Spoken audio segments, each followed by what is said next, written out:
Hello and welcome to the Modern Fairy Sightings Podcast, where we listen to people's fairy encounters. But take heed, we're not talking about winged Tinkerbells here. These are real fairies, real encounters that took people like you and I by surprise.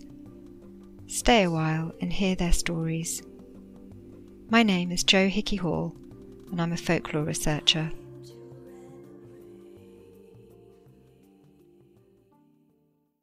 Dear listener, how are you? Thank you for being here. I hope you're well. It's the beginning of October 2022, and the information that we're taking in externally through the news at present is anxiety-raising. But have you noticed when you turn instead inwards, there's a sense of stillness and loving connection with others, strangers as well as loved ones? I'm really finding that taking care of our mental and emotional well-being is everything at the moment. If we're in a collective state of fear, it's just not helpful to anybody. I'm sharing the link to a free meditation and visualization app on my show notes. I use it. It's called Insight Timer, and I'm not being paid to advertise this or anything like that. I just find it really useful, and you might too. Links to support this show are also on the show notes and ways to get in touch. So ground, rest, gather your loved ones close, and that includes online, and just do what you love doing together.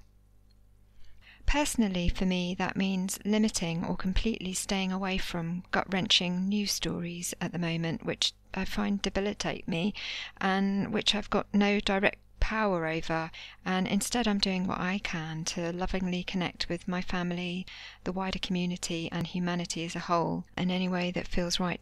I am noticing an interesting inverse relationship between what I'm experiencing and what the external news is presenting to me. That is that the worse doom the external news is highlighting, the more love I'm seeing and feeling everywhere. Are you feeling that too? I do feel certain that we're moving into a new spiritual age of enlightenment, and we are experiencing it already. The pictures and stories that are presented to us in the external, I feel, is the dying of the old world, and we're witnessing it.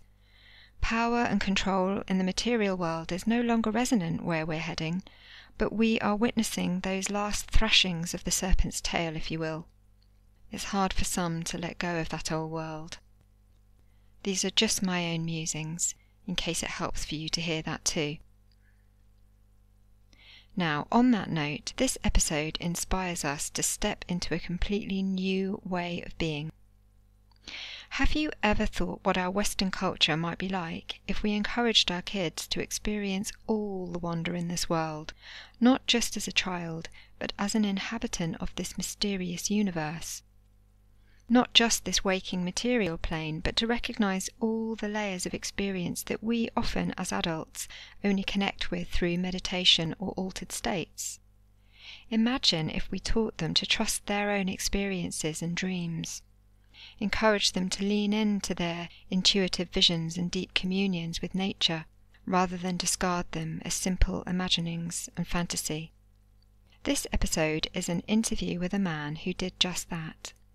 Father becomes scribe for his son's mystical encounters with beings from the otherworld. And the notes and records he began during his son Tristan's babyhood continued and took particular form between the years of 11 and 19 as the B.O.D.A.V.s, Books of Dreams and Visions, an authentic and fully documented account of a young boy's direct contacts and communications with the fairies and the otherworld. Now, I do understand that for many people this is a challenging concept. Through socialization, we're taught that imagination has its place. In our modern Western society, it's generally acceptable to encourage deep, playful journeys in our young children, though these are often limited, perhaps ended abruptly by a school bell or a rigorous schedule, whereby the play must be stepped away from and put to one side. If our kids share stimulating or disturbing experiences or dreams, we often respond by soothing that these visions, beings, experiences don't really exist and have little meaning in what we differentiate as the real world. And so, over a period of time, we learn to disregard our own insights gained through deep play as less valuable than the information we are fed externally by television programs and social media sound bites through the framework of wider Western reductive materialist society. Until at a certain age, play may even be discouraged or ridiculed. We move into adulthood and often leave the power of our creative imaginations behind. Let's suspend our prejudices and listen to this man's experience. He listened to his own instincts and encouraged a space for his son to freely explore his own innermost realities and truths. When his son perceived otherworldly beings, his father gave him the confidence to trust his own insights and look deeper. When the visions became disturbing, he encouraged him to journal and move through it, taking the lead in understanding and solving his own challenges. Even if we do not agree with this method, we can simply remain open to the idea that this is another way of raising our children. And again, I ask, have you ever thought what the world might be like if we experienced all its wonder? Time to renovate.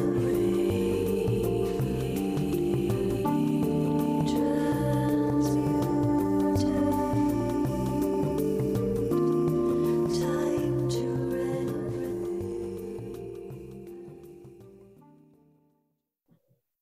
So my guest on this episode, we've been in touch for some time and I have spoken with his son. The relationship between father and son is a very special one, and one that I'm really interested in terms of their experiences that they had together. My guest helped his son from the early age of around 11 to document his dreams and visions, and they have become the Books of Dreams and Visions, a collection of diaries and notes which were made between the ages of 11 up to the age of around 19.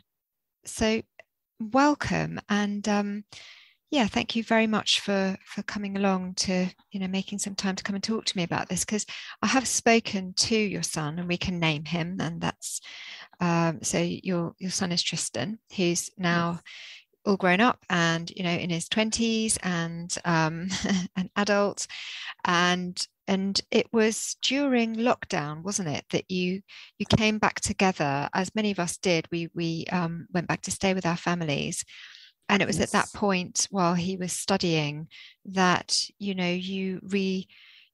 not rediscovered but looked over the books and diaries, and we're drawn back to these ideas and documents again. And I'd just love for you to tell us about this project in your own words. Okay. The project is based on 12 childhood diaries, what called baby books, which I kept from the time he was 1 year old to 12. And that records some of his experiences. Then from the time from 11 and a half, 12 till the time he was 19, I dropped the childhood diaries and did something called the B.O.D.A.V.s, which were just records of his dreams and visions that he had at the time. And to make these more exciting, he drew pictures for a lot of those dreams and visions. Mm.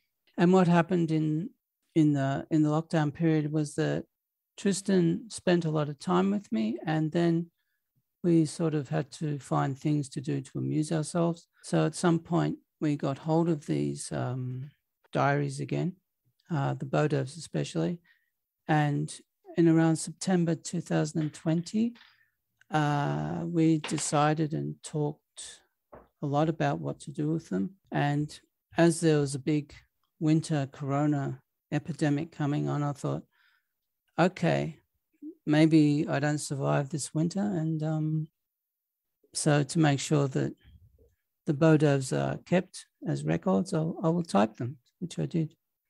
That's such a lovely project. I feel like in a way, it just all came together, in a beautiful way that lots of things did around that time. There was a sense of urgency in some way, and I can hear that, There was.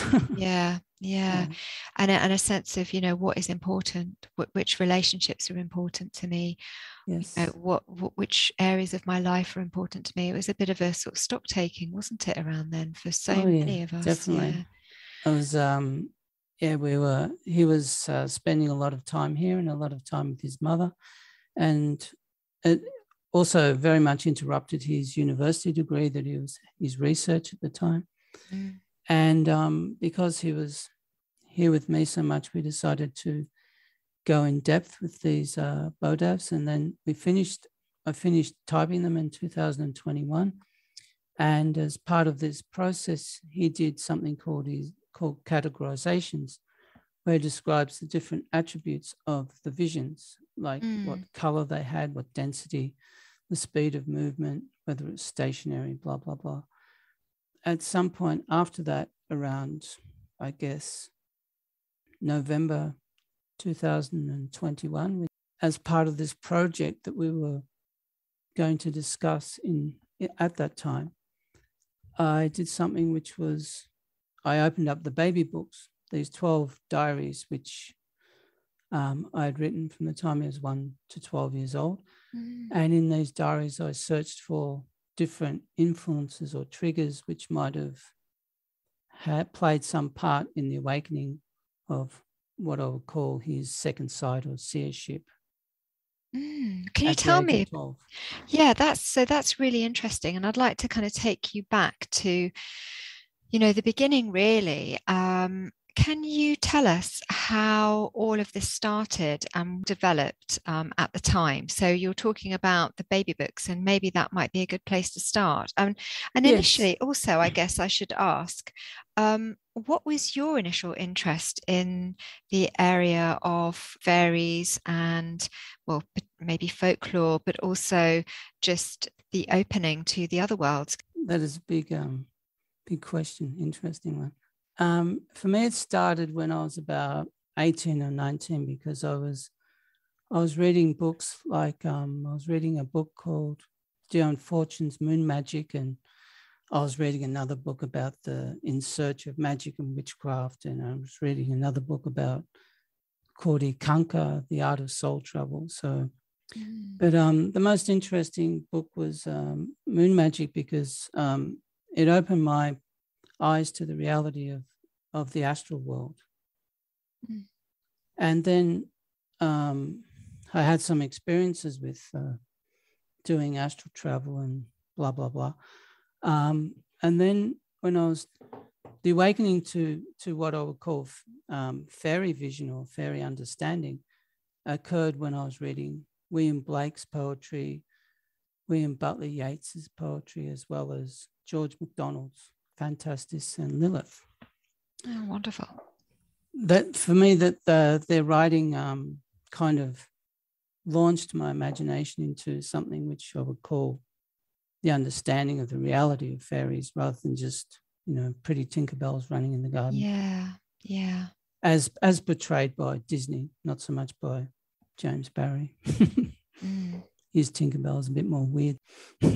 Yeah. And with that, then as the kind of the backdrop, how did that develop once Tristan was born, and your relationship with him, and how you introduced perhaps these ideas to Tristan? That came slowly, of course. What happened was that it happened in a couple of stages, but so I was very interested in Blake and MacDonald and all these types of writers, as well as my own experiences with fairies. And what happened was that I went to a place called Shalodlin Forest before Tristan was born. And I actually went there with my ex-wife, and we did the kind of some strange theatre exercises and other things.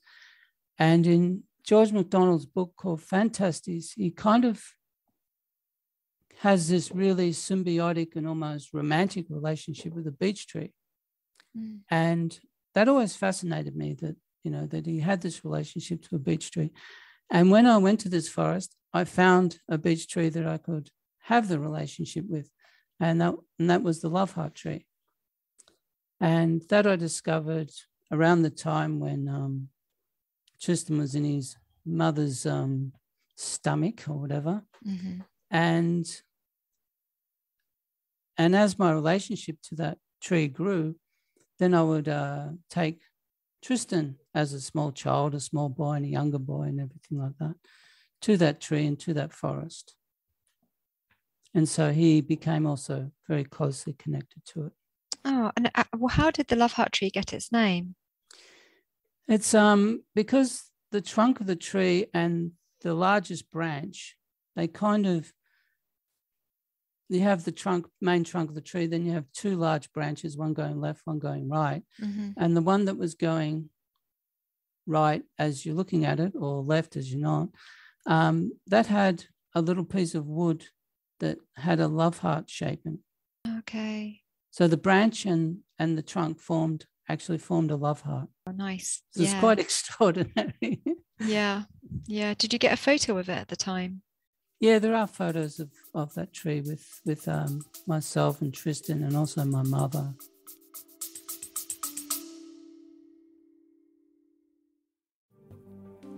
Healing has helped me many times in my life when I'd reached a point where something needed to change.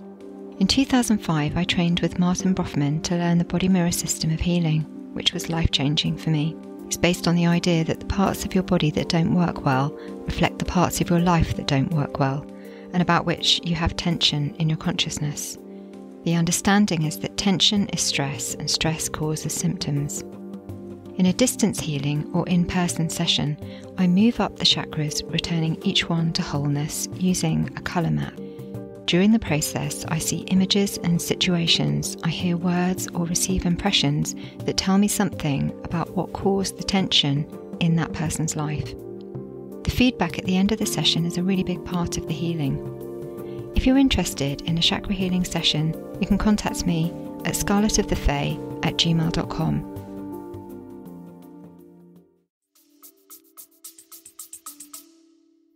Oh, it'd be lovely to see that. And you mentioned that you'd had your own fairy experiences. Could you tell us about those, please? Most of those experiences were related to trees. There is, for example, I can probably read out a couple from the baby books because there is one with the love heart tree where I did a moonwalk because after probably influenced by Dion Fortune's moon magic from the time I was 18, 19 or whatever, I've always been obsessed with the moon, especially the full moon.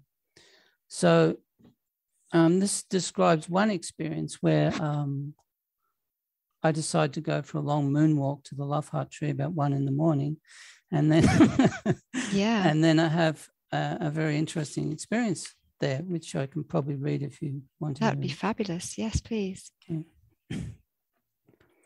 Last full moon, I also went for a long walk, just couldn't rest, and went to the love heart tree about 1 o'clock in the morning. I was by myself, so I was a little nervous, a bit afraid of the unseen elemental world, and I kind of snuck up in the shadows to the tree on tiptoe. I felt that I had to come in not exactly having permission nor being forbidden. I've only done it alone at night 2 or 3 times before, and it's a bit of a test. The place is full of shadows and eerie, beautiful feelings, and the moon is hypnotic, but I couldn't focus directly on the moon because then I couldn't see what was happening in the shadows. So I mostly looked at the moon through the leaves of the tree. It was so beautiful, but when I got very close to the tree, I was sure I saw a powerful fairy there, so I got a bit of a shock. Then, while I sat under the tree's canopy, I could sense almost physically a powerful elemental standing behind me. He was not malevolent, but neither was he comforting. I felt sure of his masculine vibration and that he was protective of the area and wanted to make sure of my intentions. It was very queer, and the worst of it was that a water bird of sorts let out this most loud, raucous cries which echoed throughout the woods. Again, I really got a shock, and it's funny to look back on it. I sat for a while. I got up and looked about, and then to the other side of the tree, and saw two or more so figures, very strange. And then I decided to go. And I stood on the hill looking at the moon for a couple of minutes and then began to walk home. So wow. That's lovely. Yeah. And the presence, it's unmistakable when, as you say, you've approached the forest in the darkness, which itself is a big step, isn't it? And it's very. Yeah, I mean, there's something about those spaces, they just entirely change. Even if you know that forest like the back of your hand, during the day, when you enter it, you are entering into a very different space. And, the unmistakable feeling of the presence in the darkness. And I don't know about you, but I've always felt that they kind of peer in at you. Definitely. I'm sort of getting used to it now, because last year I after I'd written, been typing the B.O.D.A.V.s out for Tristan from these books, I sort of got this feeling that like I'm getting older now, so I have to do something a bit interesting in my life. So I decided to go back to the forest, also back to this forest where the love heart tree used to be, and it's actually much easier to be there now because most of those trees are gone. So it's just like this really beautiful clearing where you can see the moon shining down and stuff. But yeah. So, and at the time then you were taking moonwalks by yourself, but then later you did take Tristan. So take us through how that developed from Tristan being little and taking him to sort of familiarize him or introduce him to the tree, and then to the point where you were able to take him on moonwalks. So what happened was, when Tristan was a child, up until the age of 12, we went many times to the forest, to this grove during the day, and this beautiful love heart tree, and this kind of place which is very close to a place called Denmark's Aquarium.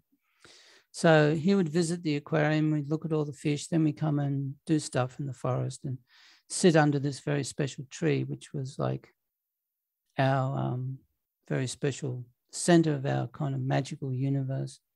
Then at that time, I was sometimes going for moonwalks. And when he was almost 12, it was the 2nd of January 2007, he suddenly decided, I want to go with Dad for a moonwalk to see if I can see anything that he might be seeing. And his mum wasn't that happy about it. This is this 12-year-old child who wants to go out in the dark in the forest with his father, watch the moon or whatever. But in the end, amazingly, she consented. So we took the train to Charlotteland Station, and then we started to walk. And as soon as Tristan started, because the full moon in winter is extremely bright, just illuminates everything, and there's no foliage on the trees, so just everything is just floodlit by the moon. And as soon as we kind of left the station, he began to see stuff, and I thought, wow. And he described it actually extremely vividly. Yeah, it was very vivid descriptions, and I could probably could read it all out for you if you like. Sure, yes, please. So it's actually verbatim from what he said. So there's pretty much nothing added. It's called January the 2nd, Full Moon Tour to the Forest with Dad, January 2nd, 2007. Then he goes, saw elves and nisses and troll and a dragon. First, I saw a little elf skiffling, which is Danish for a changeling. It looked like a boy, but shone a little bit and had no parents. I saw this at the entrance part near the train station. I shone my torch on him, but he didn't react. Then further in the forest, I saw this little elf standing threateningly like an owlbear. She looked like a little witch, standing like she was cursing someone. Then she vanished as we got closer in a bit of glitter. Then after we crossed the lawn and came into the forest, I saw a big elf about 4 meters long with a very big head. She was sitting and leaning on the log with her back turned. A little further, I saw a bearded man about 1/2 meter high sitting down. Then I saw another one, but as I got closer, it became a log. Then when we went to the love hut tree, and there was lots of birds coming out of the trees, hundreds of them. At the bottom of the hill, I thought I saw something dancing. Then there were more birds, more birds. Then near the magnolias on the grass plain, I could see the top of a man's body and his head, like a portrait of him. Then when I went to the pine tree bush near Magnolia Lawn, I felt a bit uncomfortable. Then we went to the oak tree near the entrance gate. And when I shined my torch, I could see something like a ring wraith that was hobbit size.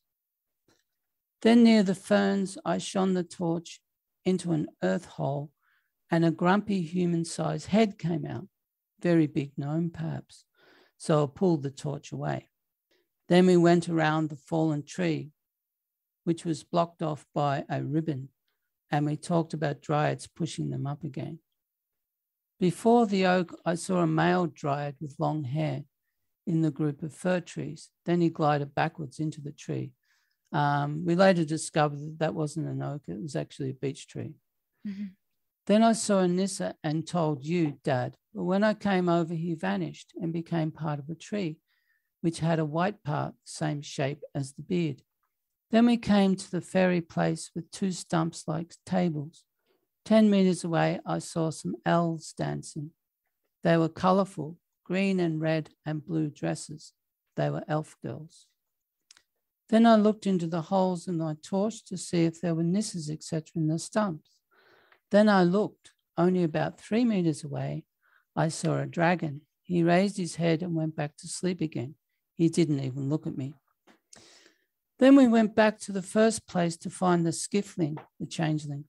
Didn't find him, but saw an elf making porridge. Looked human, about 1/2 meter high. But when we got closer, it vanished. Then I saw another elf lying on the ground as if it was dead. It also vanished. Then we went into the botanical gardens. Moi rang. Moi is Danish for mom. Mm-hmm. And we went home. Mm. Mm. Yeah. And so there's a really vivid,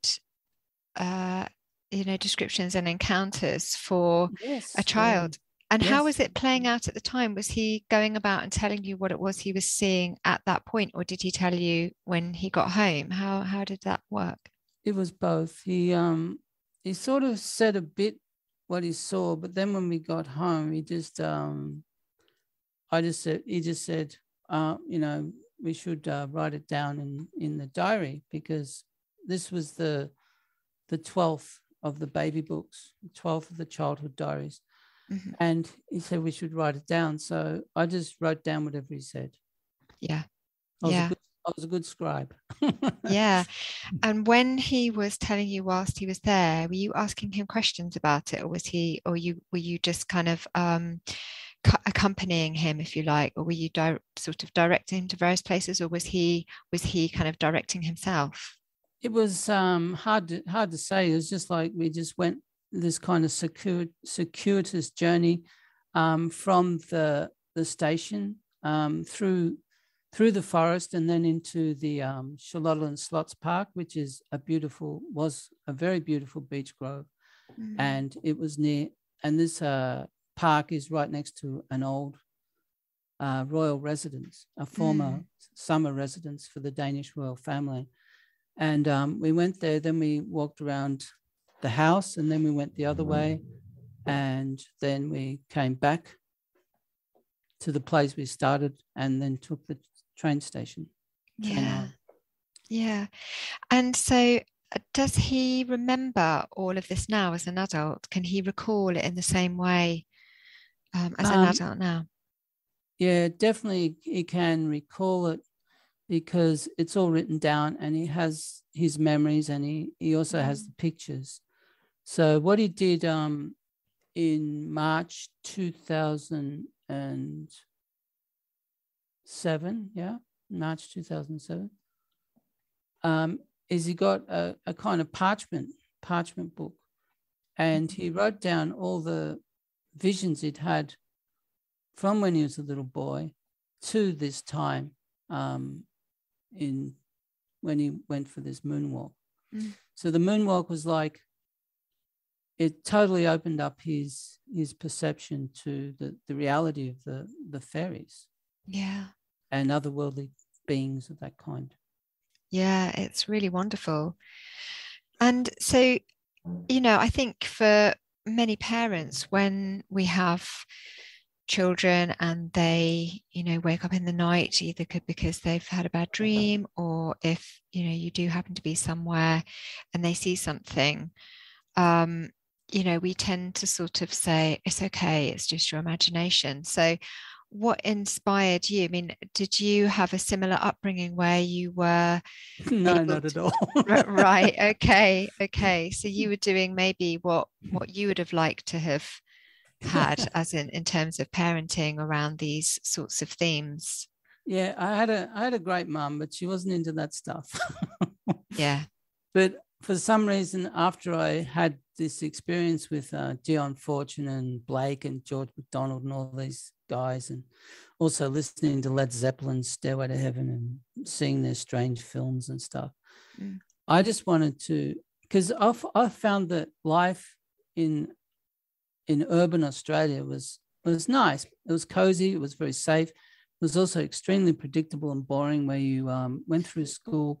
Then at the end of school, you went for 40 years working in an office or something. So I definitely totally wanted something else after I had acquainted myself with these things. And then also I experienced some of it, actually quite a lot of it, because at some point I used to go out, because I was living with my mother, and I used to go out and put my mattress on the front porch and watch the moon and till 3 a.m. Yeah. That's great. So just really fully entering into it. And then absolutely, it sounds like a really lovely, close relationship that you shared with your son. So, because I mean, like I say, many of us as parents, we're so quick to shush, that sort of side of what our children are picking up. And of course, school does a very good job of that as well. And so do all the other things that, form part of forming us in society. Yeah. So what would you say to that then? I would say that, during this process that I went through when I was young, because also I did a lot of writing. I wrote about fairies, I wrote poetry, I wrote short stories, small novels, blah, blah, blah. And also did a lot of kind of magical experiments and out-of-body stuff and, doing things that whatever. I didn't always ask for protection, and sometimes there'd be things that happened to people or people around me which weren't always pleasant. And I would say that if you're going to go into this world, then you really should ask for protection, which is what I do now. Definitely when I go in the forest, I ask the beings there to give me protection. Because according to the fairy lore, there are seelie and unseelie fairies. And both Tristan and I, especially Tristan, has experienced the unseelies as well as the seelies. The good fairies and the bad fairies. Right. And was that something, were you into the protection side of things when you first went in, or was that something that came later? It came a bit later when we realized that there's probably some things that were not always that good there. Yeah.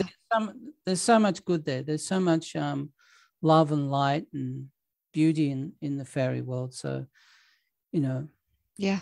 it's worth going there and taking the risk. And you can also do it during the day. Yes. Like you can go to these places during the day, meditate or invoke the fairies or invoke the B.O.D.A.V.s and, just feel this love and light flooding into your being. Yeah. You can do it during the day. It's a little bit scarier at night, but you can still get some amazing experiences at night as well. When I go in the forest now, I always ask for protection from first of all, ask for permission to go into the forest or into the grove, or speak to the tree or communicate with the tree. And I usually go during the light side of the moon cycle, when the moon is extremely strong. And then I ask for protection from the moon goddess. Yeah, good tips. That's really great. So I say, okay, give me protection and wisdom and guidance and all that sort of stuff. Feel protected because the moon is extremely powerful. Was that something that Tristan then learned to do for himself as he got older? He actually, there were experiences he had when he was about 15, around the time of the divorce, which because my ex-wife and I got divorced around that time, which was pretty traumatic for Tristan. So he had some very, very bad experiences at that time, which meant that he had to pray a lot. So he got sort of in touch with the Christian side of his life through the Catholic Church, and he did a lot of Our Fathers at different times. And because I was into Vaishnavism, this kind of Krishna stuff, I also use those prayers for protection too.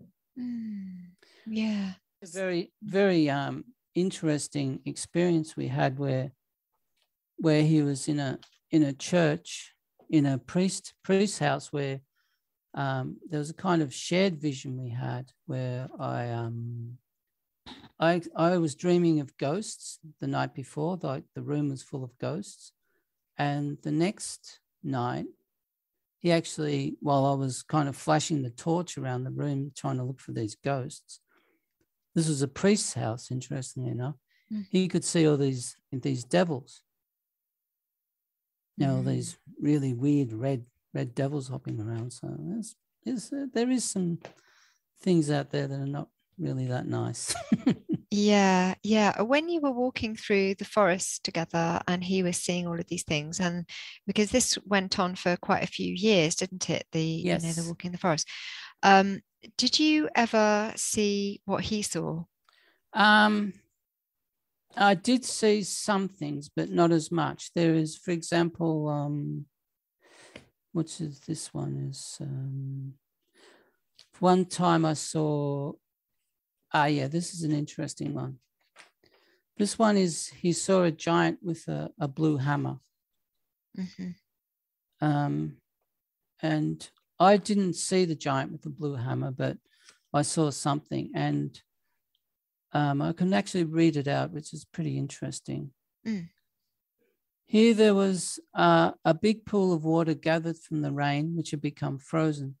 The full moon was reflecting in the ice. It's always the full moon.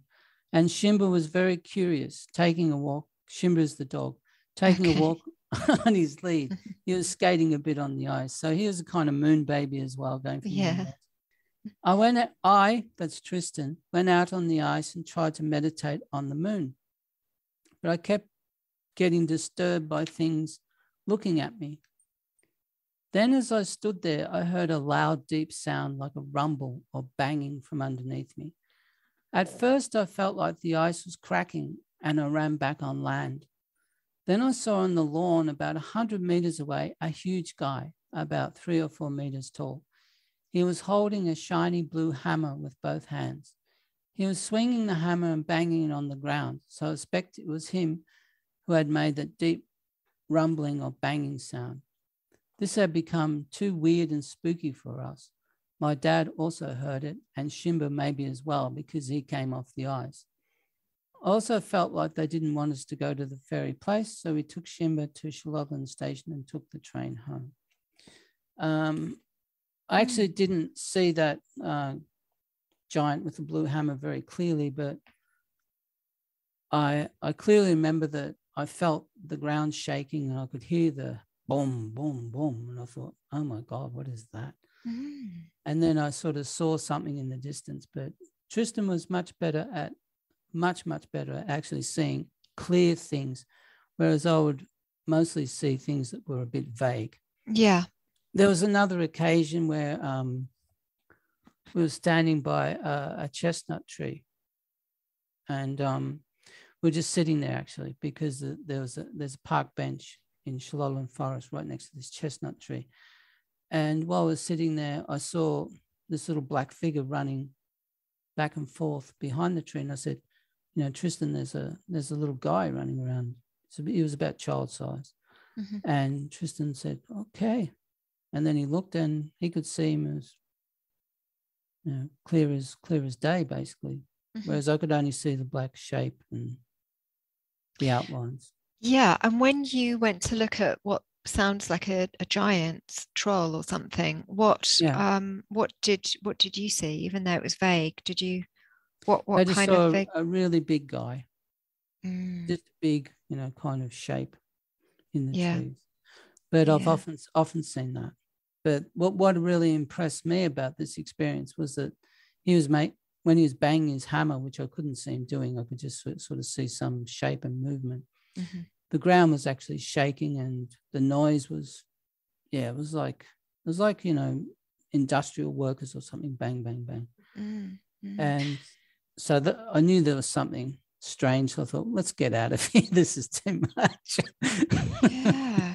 So how do you explain, what would be going on there? So, for instance, if you're there and you're experiencing almost, you're sensing it physically with other senses, you're feeling the shudder, physically in your body, you're hearing it audibly, you're seeing shapes, and he is seeing more details.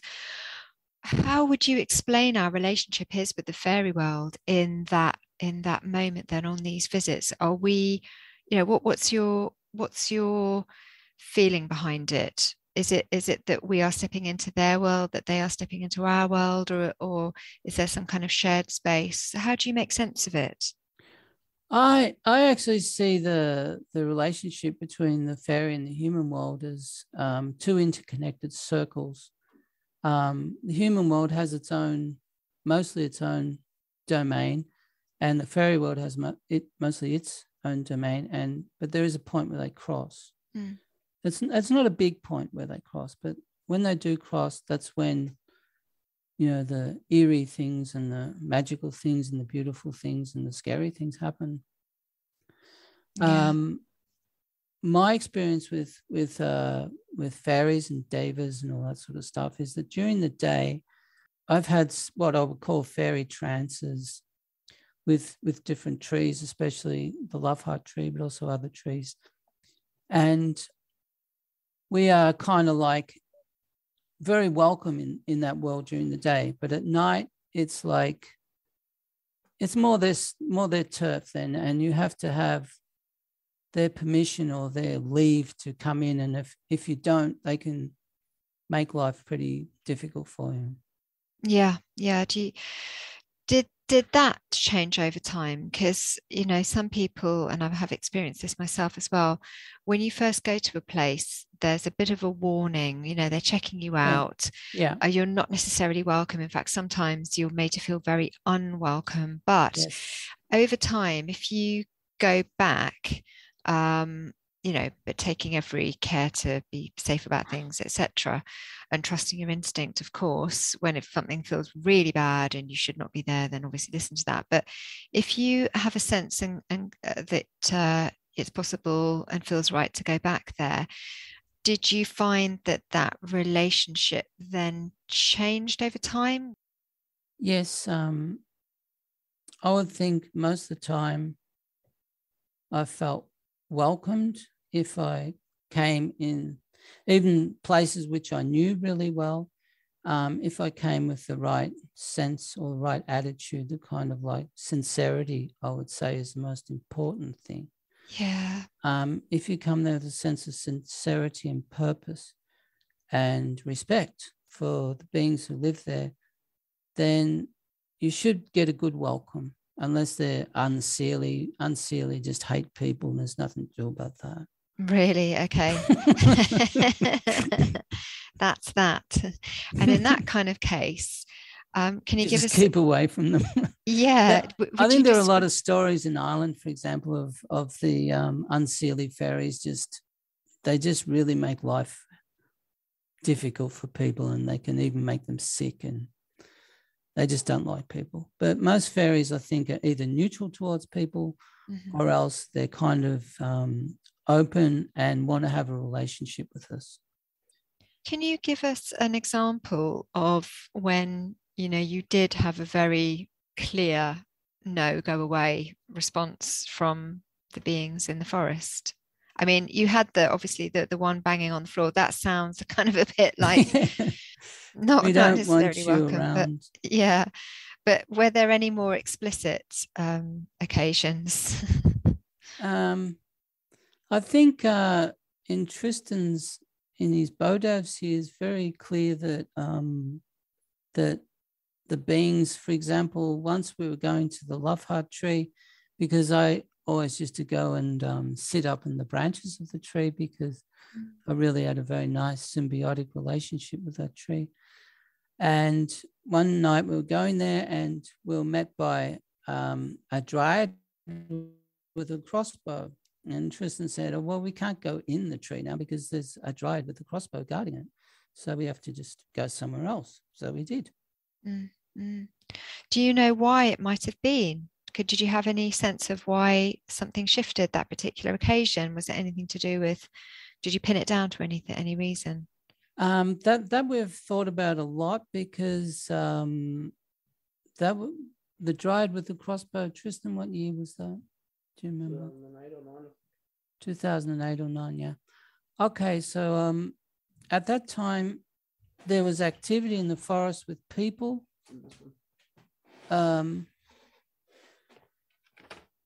Okay, 2008 and 9. Yeah, 2008 it was.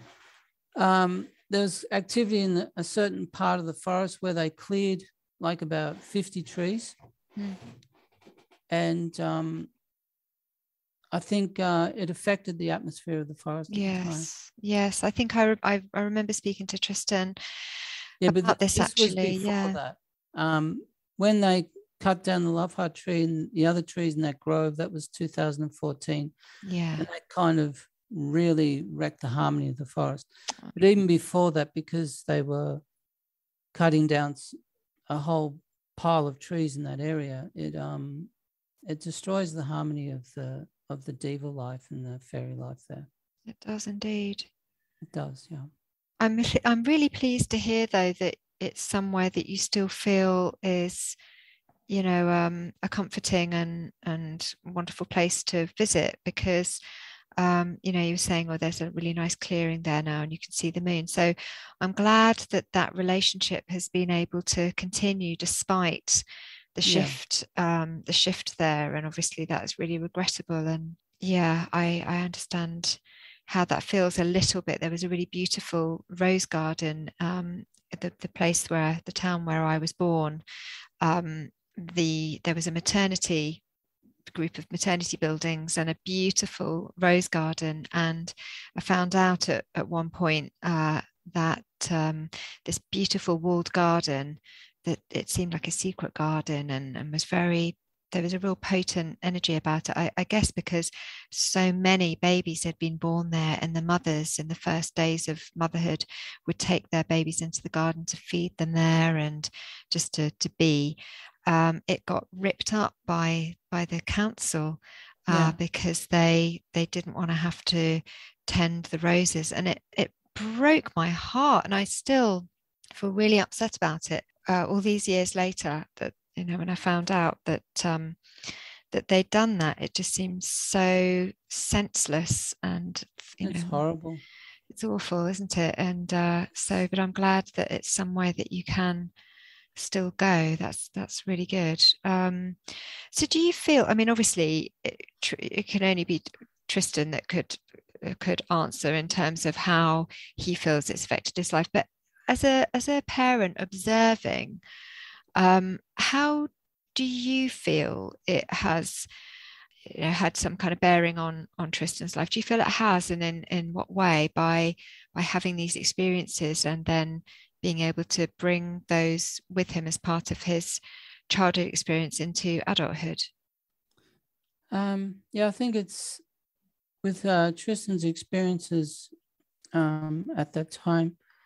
I think he carried them. I know he carried them through into his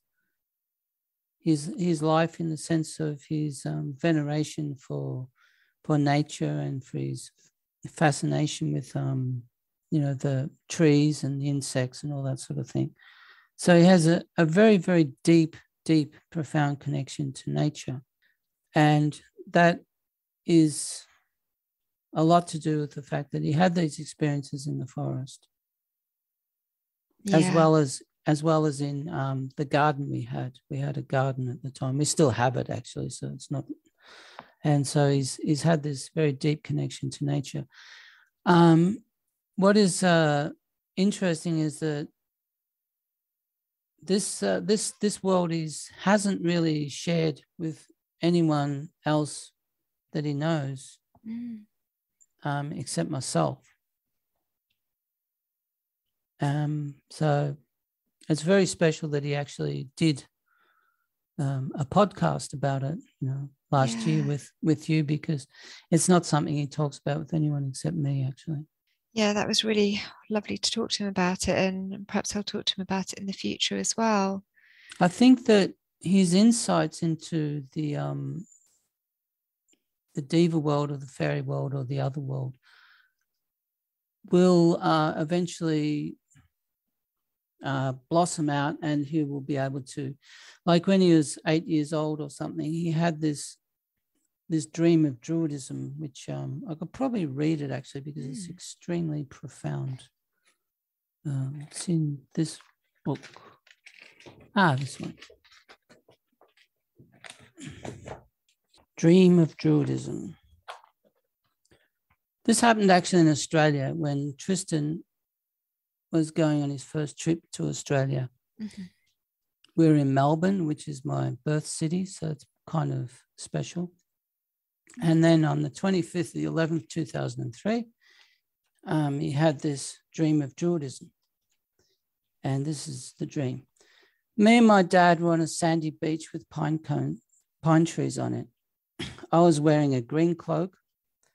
My dad was wearing a blue one. He looked like Merlin. I looked like Arthur. Then my dad said, "You have to dig over there to find a Druid city." I went straight over to the sandy beach closest to the pines and started digging. But all the time something was hunting me away, but I always turned back to dig. This dream meant I was a real Druid for sure. Then the next day, he had what I would regard as an initiatic kind of vision quest experience. And this was in Fitzroy Gardens in Melbourne on the 25th of November 2003. I went with Mum and Dad to Fitzroy Gardens and found a tree. That tree I kneeled in front of, it was sacred to me. And when I blessed the tree, there came a wind whirling around me, and I heard a bird who always sang around me in sacred moments. That bird I also always worshipped in sacred moments. It said, "Kuru, kuru." That tree was surely a part of my vision quest. I felt surrounded by the spirit of many pans dancing around me. I felt like I'd become changed and totally spiritual. Afterwards, I realized that I'd had many lifetimes before and had studied such great wisdom that I'm sure that this is my last lifetime. Oh my goodness. So this is an 8-year-old. Yeah. Blimey. It's so nice also that you have this lovely close relationship as well, and you provide this freedom for him. What would you advise to parents if they wanted to kind of replicate what you were able to do with Tristan? Listen to them and don't impose your own thoughts on them. Just listen to their inner, because they know much more than we do, actually, because they're closer to the spiritual source. they're closer to the soul world from the place where they came from, and they're also closer to nature and the Sophia wisdom principle in nature than we are. So that's what I did with Tristan. I remember I went to this to meet this New Age guru with a friend of mine, and the guy who was with him said to me, "How does it feel you're going to meet a guru today?" And I said, "My guru is at home. My guru is Tristan." Yeah. He was about 1.5 because I was listening to him. For me, he was closer to the source than I was. So I was listening to him and learning from him. And what he actually said during that time when he was 8 years old is that he said he wants to be both a scientist and a druid. Right. So right. The scientist part of him is more dominant than the druid part at the moment, but I'm sure the druid part's going to awaken sooner or later, and then he'll have both. Absolutely. You're so wise. Yeah, because with his studies, he now has gone into the scientific side of things, which is interesting in itself, isn't it? So in the middle of his studies into biology, he has actually into science, he has been able to, because obviously he's using one side of his brain when he is working through this very detailed, PhD, and then, but at the same time, he was simultaneously going through all of these diaries and piecing together with the pictures, and able to do that using both sides of the brain. He's definitely doing that.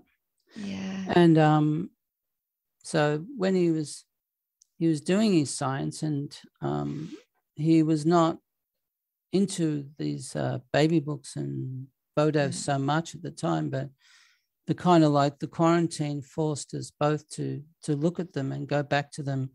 And then by doing that, he began to see himself again. He began to look through the eyes of that child again. We both did, actually, because I was looking through his eyes as well. And Tristan was also looking through the eyes of his 12-year-old self. And, so joining those both worlds, the world of the scientist and the world of the druid, I think there's place in the world for both. Yeah, I think you're right. Matter of fact, I think if we don't have both, the scientific and the mystical, magical side, then we've got an imbalanced and pretty unhappy world. Do you think that that's what's being called back now? I mean, you were called to look at these again. Do you feel that's something that is happening, externally and widely? I hope so. I hope other people during the corona lockdown period were able to reflect and go inside themselves and find their wisdom and their, what the Gnostics call their gnosis. Yeah. Yeah, that's right. Yeah. And so now, I mean, as you touched on at the beginning, with the diaries, they're so detailed in terms of how these beings moved, the colorfulness, their luminosity, and all these sorts of qualities. What are your plans for these records, the books of dreams and visions? What would you like to do with these? What I've done so far is I've made this with a little bit of help from Tristan, but he sort of kind of released. What we did was we scanned. Yeah, we scanned. Well, mostly Tristan scanned them. We scanned all the pictures in the B.O.D.A.V.s. And then I uploaded them on this page called Seeing Fairies, the story of the B.O.D.A.V.s. I uploaded all the pictures, then I put in a lot of text. So some of the text or the written material comes from what I'd typed, which comes, of course, from the B.O.D.A.V.s.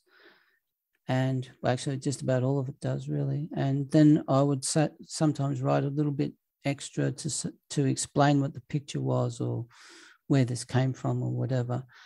So that was the first project, to actually get people to look at the pictures and to read the written visions and dreams, because some of them are dreams, some of them are visions. Yes. And the dreams, for me, are particularly fascinating because They, as like I wrote in the introduction to the B.O.D.A.V.s, they follow a narrative. Like most dreams are in fragments, but Tristan's dreams at the time followed clear narratives, and he remembered them with amazing vividness. And there also were occasions where one dream would link up to another dream or to another dream or even to one of the visions. So in that sense, they were quite extraordinary. Well, yeah, I mean, if people start writing their dreams down, sometimes this is what can happen as well, is that when you look back at them, you can see patterns and potential narratives, and certain sort of prophecies, etc., etc. And it is a real useful tool, to have in this world, our dreams. So you've published them on your blog, Seeing Fairies, the Books of Dreams and Visions. So I'll link to that. Facebook page, yeah. Facebook page, okay. Were you planning to also publish them at some point? The actual file which I sent you is the first 200 pages or so is just about the Books of Dreams and Visions. It has an introduction and a conclusion, which I wrote, and then the rest of it all comes from the diaries, or 98% of it or whatever. And the second part, there's 5 appendixes. And the first appendix is extracts from the 12 baby books, which attempts to give some sort of background to why these triggers happen, to why and how, and the different processes of Tristan awakening to the second sight or seership which he had. And some of this was also due to the influence of the love heart tree, the presence of, being told a lot of fairy stories when he was a child, going to an anthroposophical Steiner school, having a dad who was a writer and someone who actually really, really believed in fairies and angels and B.O.D.A.V.s and all this sort of stuff. So all of this was important. But I think it was just kind of like destiny in a way. Yeah, well, it's really valuable. Thank you very much for talking to me about it and sharing some of these. And as I say, I'll put the links to the Facebook page on the notes, and it would be great to start a conversation going about this as well, and also put it onto my page on the Modern Fairy Sightings project and podcast, the new page that I've made where we can go there and discuss all of this. So it would be really lovely to hear from listeners, and hear people's thoughts and whether they have also kept diaries in a similar manner, because there may well be other people out there who've done something similar. But I do feel that this is a very rare record, and it's, as I say, beautifully valuable, not just for yourself and Tristan, but for others who would like to emulate this pure opening and listening to our children, which, as you say, we don't often do as parents. We're so busy trying to sort of bring them up and get them, we're busy with lives and their school lives and their nursery lives, etc. That was his mum's job, right? She was very good at doing that, and my job was to look after all the nursery stuff and the dreams and the fairy tales. Like I used to also, sit in bed at night and tell stories out of my head, and he'd say, "Oh, my dad's really clever. He doesn't need a book to tell stories. He just tells them out of his head." They're the best ones. I had those as well from my dad. Yes. Yeah. And sometimes it can be the role of, the grandparent or a godparent or an aunt or uncle that can, spark the creative insight within children. But maybe sometimes it does come from fairy stories too, if there isn't somebody to share these sorts of adventures and experiences with. But he was very lucky to have you, and it sounds like he chose the right parent to share these adventures with. So I'd really love to hear how that develops. And I wonder if he will do the same with his children, if he has children one day. Yeah, it's a really beautiful way of being that you created with your son. So yeah, thank you. Yeah, thank you for that. That's really nice. I did my best. Yes, we're always all doing our best. That is very true. Time to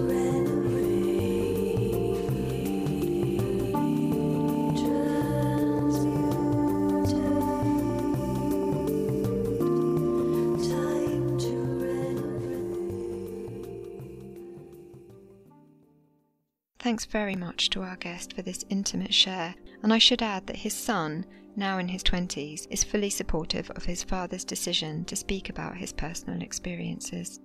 If you want to hear Tristan talk directly about his own encounters, you can listen to episode 15, The Books of Dreams and Visions, and he will also be coming back on the podcast at a later date to share more. I'd love to hear your thoughts on this episode. Have you raised your children in a similar way? And what did hearing these ideas provoke in you? It's so different to how we usually approach parenthood, and I sense that presenting these possibilities for parenting have the power to provoke strong reactions within us. I find the relationship between father and son so tender, and I'm so interested to follow this story and see what Tristan goes on to do in his life and how he may mediate his experiences to the world, perhaps even in subtle ways.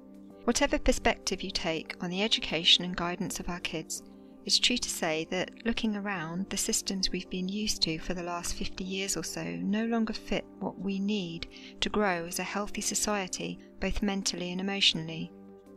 Is there another way to be? Can we prioritise teaching our kids about loving relationships, to collaborate with one another rather than compete? Can our new systems place equal emphasis on creativity, music, play and making rather than focusing all our resources on maths, technology and science? I get that it's a big step for us to make to accept that these otherworldly beings might exist outside of our imagination, and I guess because we're not all quite there yet, it's an even bigger step to relay that to our kids. But can we simply leave it open that it might be a possibility and allow them to explore that on their own terms? Thanks for listening. I want to give a warm welcome to Genevieve, who just joined our Weird Folk of the Woods tier, and a massive thank you to all my wonderful patrons, the Curious crew on Patreon, who've become good friends too, and I'm very thankful to be part of their community. I really enjoyed our Zoom chat this week and felt much better for it. If you want to hear more of this conversation, it continues in a bonus episode on Patreon, where our guest describes what it was like to reread all the baby books during lockdown.